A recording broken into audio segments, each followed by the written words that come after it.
That's the balance that I like to tell people when they first come in. Like, first of all, great job coming in here. It's okay. I felt like you. I still feel like you. And that's our job, is going through life feeling uncomfortable and surviving it and, coming out on the other side. Yeah.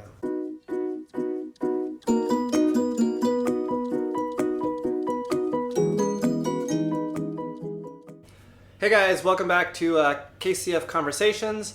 Today I am joined by Coach Rochelle Orchiola. Sorry if I get a little out of breath or I start dripping sweat. I just got my butt kicked, courtesy of Rochelle in today's nooner, and so forgive me if I get a little out of breath here. But we're just going to spend a few minutes getting to know Rochelle. Rochelle's been with KCF CrossFit for a long time. And has been a staple in our coaching staff for quite a while as well.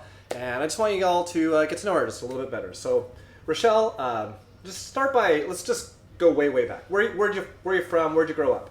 I grew up in Seattle, just across the water, specifically by Green Lake.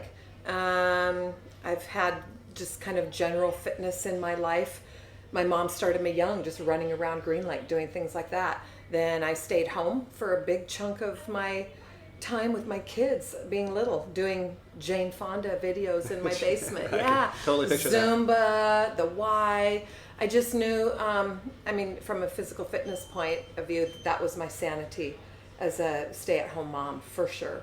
Did you play any sports or anything growing up? Just general stuff. I did basketball and volleyball were my high school sports, if you will. Yeah. Oh, cool. Yeah. Okay.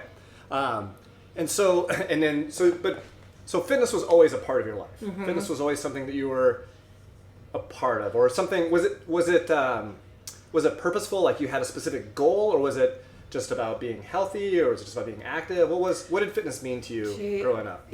My mom really instilled that in me, and it was mostly from like an emotional standpoint. She was a single parent, and I always just saw her.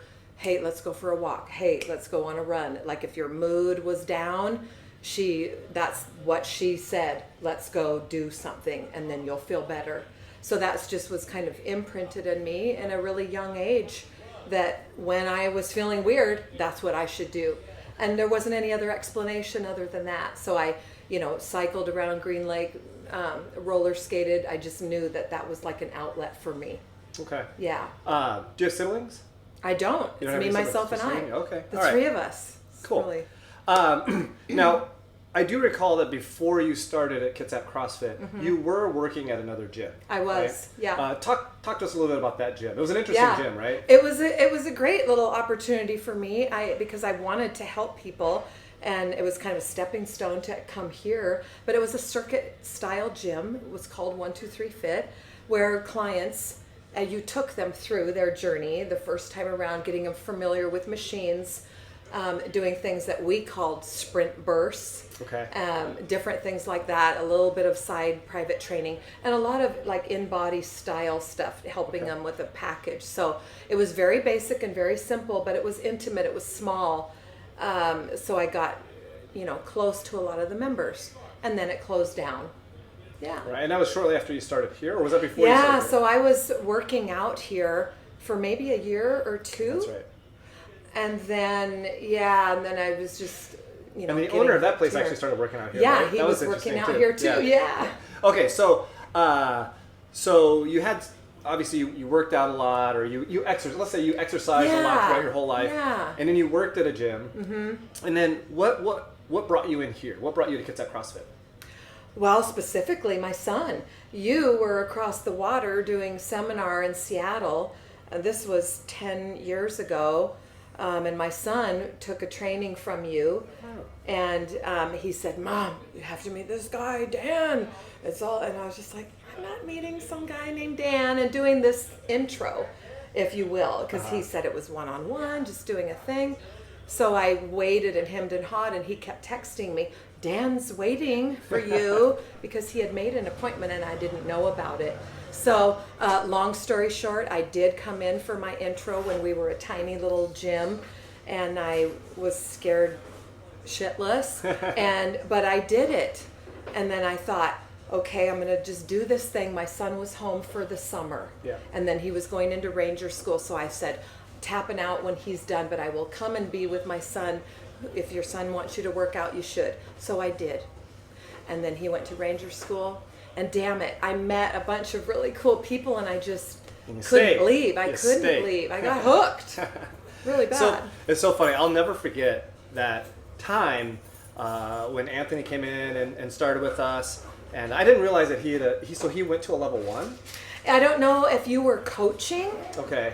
Because I don't think he did it. I don't think he did level 1. So I remember when he came in and he was all fired up and excited, and I think he had done some CrossFit stuff in college. Yeah. Did he do ROTC? He did. Yeah. So I thought he had done some CrossFit style stuff with that. And then he came in, and I remember him always saying, like, yeah, I'm trying to get my mom to come in here. I'm trying to get my mom in here. And I was like, okay, that's cool. And then one day you did come in for your intro. Yeah. And I remember when I first met you, it was very apparent to me that it wasn't your first day in the gym. Like it was obvious when you first came in that you were working out. Like you walked the walk of someone who looked like they were working out. I tried. And then later Anthony's like, oh yeah, so my mom came in for the intro, and I was like, she did? He goes, yeah, her name's Rochelle. And I was like, so memorable. Holy crap! No, it was like because you didn't say anything about Anthony. I don't think I did. I was just and he said, yeah, my mom Rochelle, and I was like, that was your mom? I'm like, holy crap! I think I said something like, she's jacked. Yeah. Like, you came in looking pretty fit, right? And so it was very obvious. So that's gonna be a memory that sticks with me forever. Your first day in the gym. Yeah. And I remember thinking like, geez, Anthony, you didn't tell me your mom was gonna be coming in already fit. Right. So that was cool. Okay, so you came in, you were going to be here for a month or so, and then you were just going to sneak back out, do the famous ghosting, do the famous Rochelle Irish goodbye, right? I do that. you're the master. It's my jam. I won't do it to any of you though. But you didn't. You stuck around. No. You stayed. What? I mean, you said you met some people. What kept you? Well, I think. Initially we come in for some certain reason, whether it's weight loss or fitness. I came in because my son told me to. And then I think the initial first thing was just the variance, the difference in the workouts. Honestly, it started happening to me so fast. I just looked forward to it every day, and I didn't have time to cry or moan about anything because I knew it was going to be different tomorrow.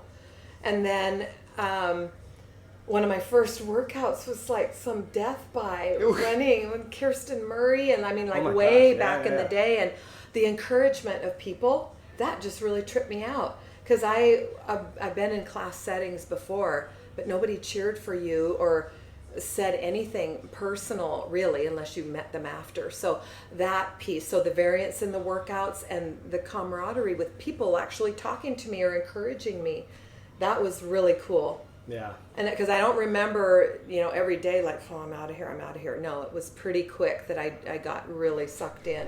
Yeah. Yeah. One of my, speaking of encouragement and stuff like that, one of my other favorite memories, was from the Open. Yeah. When you got that 75-pound snatch in the Open, and in the middle of the workout, you nailed the lift. In the middle of the workout, you stared dancing, and you're hooting. We've got it on video somewhere. Every once in a while, that video pops up, and it was just it was such a magical moment. Yeah. And it really defined why we encourage people to participate in the Open, because that was a number that you had been stuck at. Like, you couldn't get that 75-pound snatch. Yeah. And then all of a sudden, in the middle of a workout, when you're already exhausted, yeah, you nail the lift that we all knew you could do anyways, right? But it was just, we all have that sort of sticking point. Oh, yeah. And to be able to capture that on video was such a cool thing. And it's another one of those moments. Like, there's, I think about over the last dozen or so years, there are just these little moments that will just stick with me forever, and that's one of them. That was super cool. Do you remember that? I totally do. I literally stood, does that count? Yeah. And then I looked over at Jana, and I think we hugged and high-fived. Yeah, because I think she ended up doing the same thing, right? And we all stopped, right in the middle of the workout to celebrate. And dance. Yes. You should always dance. Yeah. Yeah. No, those are the exciting times, and now as a coach, I get to see that excited look on other people's faces, and that's what gets everybody fired up around here, just being proud of each other. when did you start to realize, or when did you come to the decision that transitioning from just being an athlete here to being a coach and a mentor to people, how did that happen? Do you remember? Yeah, I mean, I was approached to coach probably just because of my demeanor. I remember you just literally saying, you know, the first step is if you care about somebody, because I didn't see it in myself at all. So, and I thought, well, I can do that. I can care enough to come in and see what you're doing and try and help you move better. So I was excited and extremely nervous, and it's taken a lot for me to build confidence. But now I can't turn away. How could I not share what we do here? How could I not dive into somebody who's in a train wreck situation and help them? So, but it was a journey for sure. Yeah, I do recall that. I remember sort of having to talk you off the ledge a couple of times, and then also having to kind of give you the verbal push from behind. maybe I did that. I think it was, and I know not. I know for me it was because it's sort of like when you're coaching someone and you know they have the ability to lift that weight. Yeah. But they're telling themselves, no, I can't do it. No, I can't do it. And that's what I saw in you with your coaching. Like you kept saying, oh, I can't do it. I can't do it. I'm like, I know you can. I've seen you do it. You've already demonstrated the ability to do it. You know, and going back to something that you said about, you know, I said that, you know, the first thing is you have to care about people, right? And that is the key. Like, I don't want to minimize the importance of someone knowing how to teach a movement, of someone being able to recognize faults and errors in movements and then being able to correct those movements. Yeah. That's really, really important. It is. But it's not more important than caring about people, because if you don't care, then you won't even care enough to help someone get better. Yeah. Right? And I can't teach someone to care. Right. I can teach someone to see movement, but I can't teach someone to care. So the first thing we have to see is it obvious to us that you care about people? And is it obvious to them that you care about them? Right. Because they will follow you through the, you know, as they say, through the gates of hell if they know you care about them. Yeah. Right? But you can be the most technically savvy coach in the world, but if it's not apparent that you care about them, then no one cares. And that's what you said, literally. And I built my foundation off that. Every time I was getting insecure I would just go back to that. Rochelle, you care. You have your list of things that you're doing, you know, and so it's just gaining and building that trust and learning, constantly learning. That's what really helped. Just filling your basket with all of your tools on a regular basis to build that confidence behind you, so that over time it does get easier. It does. But you're challenged still daily. But even still, I mean, how long have you been coaching now?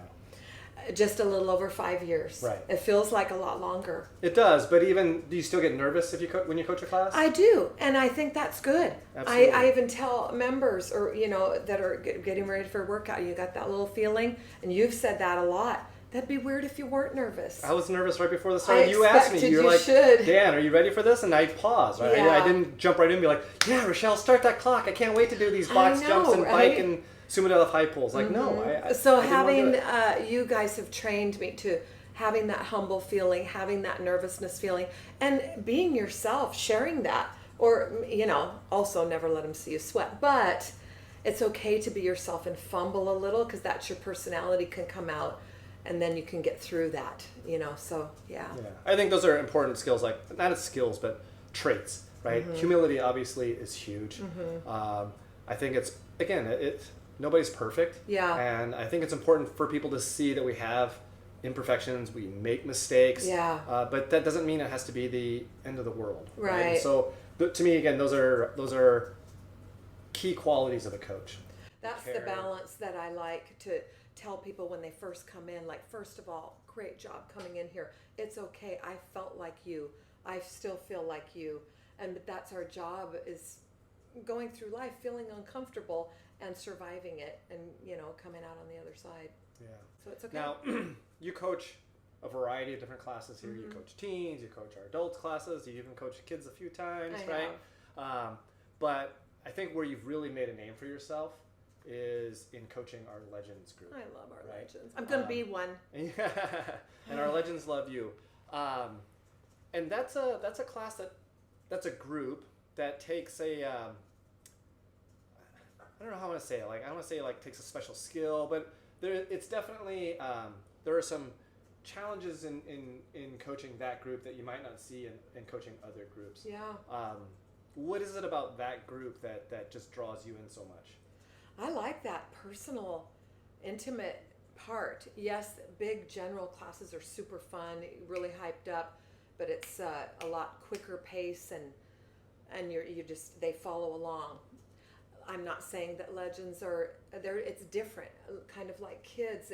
You're diving in more into their personal lives, into how each individual is moving, and you're slowing it way down and speaking just in really general terms. Although you should do that in all of your classes, but Legends, it's a slower pace. I need to come in with each one of them, and they need to know that I care that their knee is bugging them, and it has been bugging them for years. And just assuring them that we're going to take them on this journey, and I'm not going to make them do something that they're not able to do. Right. That's the other really cool part about this gym. Like you've told me when I first started, I'm not going to force you to do something you cannot do. So I feel we're all master scalers, but that part gets me super excited when they come in wide-eyed looking at that whiteboard and they don't know how they're going to do it, and they do it. Yeah. And it might look really different from person to person, but that makes me really, really happy, and just that they can move, whatever that looks like. What's the class. And for those that don't know, our Legends program is a class that we have for those who are 60 years old and older. Mm-hmm. Although I think if we analyze the ages in that group, it probably late trends 70s. Closer to 75 than it does 60, right? At the average. Yeah. But we have 88, 89, 90-year-olds. Yep. What's the biggest challenge with coaching a group like that? Well, people, you have to run a tight ship. Even though it's a little more casual, calmer environment, you run a tight ship and you're very specific with the details that you want to tell them. They call like herding cats. Well, people don't just wander off, but just, knowing a bigger audience and having a lot of different tools and being ready on the fly, I think is the biggest part. I don't know. I don't have any How has coaching Legends? How has that influenced how you coach other classes? Has it helped? Has it helped develop you as a coach when you're coaching, say, an adult class or a teens class or something like that? Are there lessons that you can take from coaching Legends to those groups? Absolutely, yeah. Being more patient and even talking with high-end athletes. Like we should be coming in just this personal with everyone. Everyone needs that special time in their day. That's another thing you always said. This should be the best hour of your day right here. So I've learned to slow down even in regular classes and be calmer and not just be the in charge. Okay, we're running a show here. So it has taught me to slow down and zoom in to each person with high-end abilities and low, just making each person feel very comfortable in that class. So slowing down, yeah, I think that's it. Do you have any particular favorite success stories from Legends that you can think of? Anything that they've told you that they've been able to do now that they couldn't do before? Well, so many. So a big one I get, especially this time or in the fall, is travel. Oh my gosh, Rochelle, when I went on that trip and the luggage, and do you know, out in my yard, I've been weeding. That's a squat, they say, and so the relation to that is really huge. And that's how when new people come in for intros or I'm like, we call it this fancy thing, but do you know when you sit down in that toilet every day, it's a squat, or a clean and jerk is, picking something up off the ground and placing it on the shelf. So I enjoy that functional part of what we do because it's so basic, but yet with that twist of challenge and intensity that we bring to it. But yeah, Legends across the board are constantly talking about their daily lives. And I'm so thankful. well, Lee scooping her dog up off the ground from Right. an owl. Yeah. She was like, oh, thank you, CrossFit, because she kept bursting out. So yes, constantly hearing about how it affects our daily life. Okay. Yeah. How would you describe your coaching style? Oh, wow. Fun is the first and foremost, with a light environment. That's how I like to approach it. But then you have to have a good balance in there and dig in to the meat of the things. But first of all, I just want everybody to come in. I don't know what anybody's day is looking like, and I want them to feel welcome and for them to know that it's going to be fun regardless of the shitty workout that we might be doing. That's going to be so good for you. And then we dive in. And so style, well, I hope that I'm a little bit well-rounded with a fun, a little emphasis on having fun. And I always say that, work your ass off and and have fun, and we get a little fit on the side being with our friends. Yeah. Trust in the program, just show up. I We'll think make it happen. A lot people have sort of referred to you sort of as like the mama bear of the gym, right? And I think that describes your coaching style as well. Like you're sort of the protector. People feel comfortable coming to you because you're like the mama bear, but at the same time you've got a little bit of a roar, and you're gonna let the little cubs know when they're getting out of line. And again, if I just think back to moments throughout the KCF years that I remember, and if I think about moments of Rochelle coaching, Yeah. I remember one particular time doing a workout and it had push-ups in it, and you called me out in the middle of the workout for the push-ups, right? Because my elbows were flaring or something like that on a very simple movement, Right. Or a seemingly simple movement like a push-up. You didn't let me get away with not doing it as well as you knew I could do it. Right. And I think that defines the way that you coach, is that people feel very comfortable around you because they know they know that we're having fun and we're doing all this, and you're very motivating and all that. But at the same time, you don't let people get away with things, Yeah. especially if you know that they're capable of something. You hold people accountable, and I think that's why people have a lot of faith and trust in you. And I think that's why the legends, they know, like, they could go to other places where the instructor's just going to let them do what they do. Like, Right. whatever, I'm glad. Do your thing. Just do your thing. You're Yeah. here and you're paying your money, and that's great, right? And I think part of it, the reason that they come here is they know that you're gonna hold them accountable, and you're gonna push them a little bit, and you're gonna make them work a little bit harder than they probably wanted to, or maybe even thought that they were capable of. Yeah. Right? I mean, we've got to ride this journey out in style. So I do have, I want everyone to come in, and I'm proud of you, yes, for showing up, but we have a big responsibility to make this earth suit last us a lifetime. So I do, like, if you don't lose it, just keep squatting, or else you're going to need assistance. It makes me a little nervous, and it's my job. It's our job. How can we not keep motivating it? Keep going. Just keep moving. Even with injury, get your butt in here. You've got to keep moving the rest of your life. Yeah, I was going to ask you, like, is there any type of advice that you would have for someone who is interested in, like, maybe not even just necessarily starting CrossFit, but just getting fitter? Is there some sort of advice you'd give them? And I think you almost just said it right there. I think you just sort of summarized sort of your philosophy on fitness. But is there any, thinking of it that way, like your philosophy on fitness and health? Yeah. What would you say that is? Gee, I know. I look back and I roll back on how I started, and you've got to start simple. You've got to meet yourself where you're at. Don't overthink it, and just get your ass in here or somewhere. And then it is your job. Stay out of your head and just get in here. Eat as best as you can. Don't be too hard on yourself, because that's typically what happens too. Well, I'm going to start this, and I got my list, and I'm going to do all this in an hour, and then we don't see anyone. So get a trainer, get in here, come where we can guide you in this, and then it's not so bad. And so we'll meet you where you're at in your fitness. Start simple and just build. You have to move for the